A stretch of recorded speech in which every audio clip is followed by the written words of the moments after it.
The world thought it was a frozen conflict, a distant war nobody wanted to face head-on.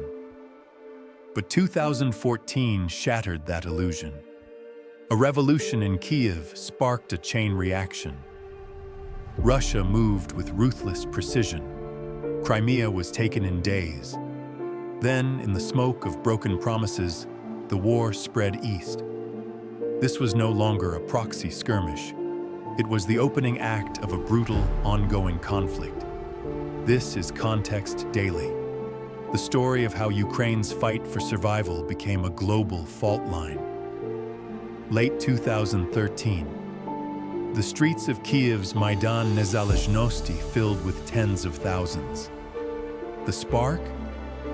Yanukovych's sudden rejection of an EU trade deal, a choice seen as trading away Ukraine's future for Moscow's grip. Protesters demanded more than politics. They demanded dignity, freedom, and an end to systemic corruption. Weeks turned to months. The government cracked down, snipers appeared, blood spilled. More than 100 died. Yet the protests only grew fiercer. Yanukovych fled. The government collapsed. Ukraine was reborn, but at a terrible cost. Russia saw it as a coup, and it was preparing to respond. By February 2014, Russian forces, wearing no insignia, quietly seized control of Crimea. Within weeks, a sham referendum was held. An overwhelming majority voted to join Russia under armed occupation. Moscow's claim: protecting Russian speakers and historic ties. The West called it illegal annexation. Sanctions followed, but Crimea was gone. It was the first overt land grab in Europe since World War II, and the message was clear. Ukraine's sovereignty could be violated with impunity. The Budapest Memorandum, a forgotten scrap of paper.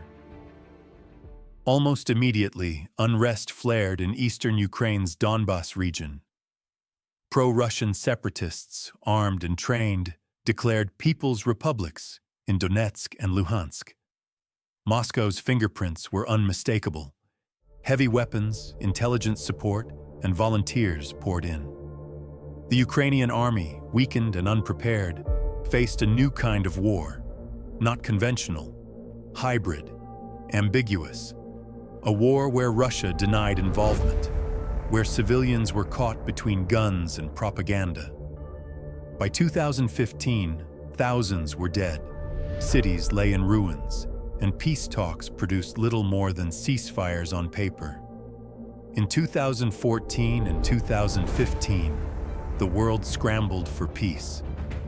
The Minsk I and Minsk II agreements outlined ceasefires, prisoner exchanges, and political reforms. But on the ground, fighting continued. Russia refused to withdraw troops and weapons. Ukraine struggled to implement reforms in the war zone. The international community watched helplessly as diplomacy faltered. The agreements became symbols of stalled hopes and growing frustration. Behind the battle lines, Ukraine was changing fast.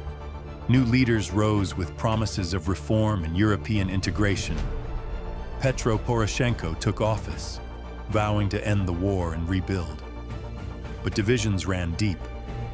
The East remained loyal to Moscow. The West looked to Brussels. The middle, torn.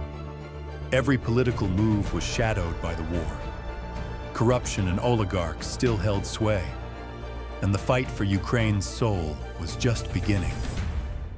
For Moscow, the war wasn't just about land. It was about power, influence, and rewriting the post-Cold War order. Ukraine's drift toward Europe threatened Russia's narrative of a Russian world. Putin's goal was clear: keep Ukraine weak, divided, and out of NATO. The conflict became a proxy for wider geopolitical struggles, a message to the West. Russia would fiercely defend what it considers its sphere. The world watched, sometimes in denial, sometimes in confusion. Over 13,000 lives lost, hundreds of thousands displaced, families torn apart. The war scarred the land and its people. In Donbas, towns became graves. Children grew up with artillery as a lullaby. Amid the rubble, hope persisted. Human stories and resilience, loss, and courage often lost in headlines. This was not a distant war. It was a human tragedy unfolding in real time. As the years passed, the conflict froze, but tensions only deepened. Sanctions hardened. Military aid to Ukraine increased. Diplomatic efforts stalled. Russia built up forces. Western warnings went unheeded. In 2021, Moscow massed troops on Ukraine's borders. Warnings turned to threats. The world held its breath. And then, in February 2022, the powder keg ignited. The war entered a new, terrifying chapter, but its roots had been buried for years. The war that shook the world did not come from nowhere. It was born of history, betrayal, and a struggle for identity.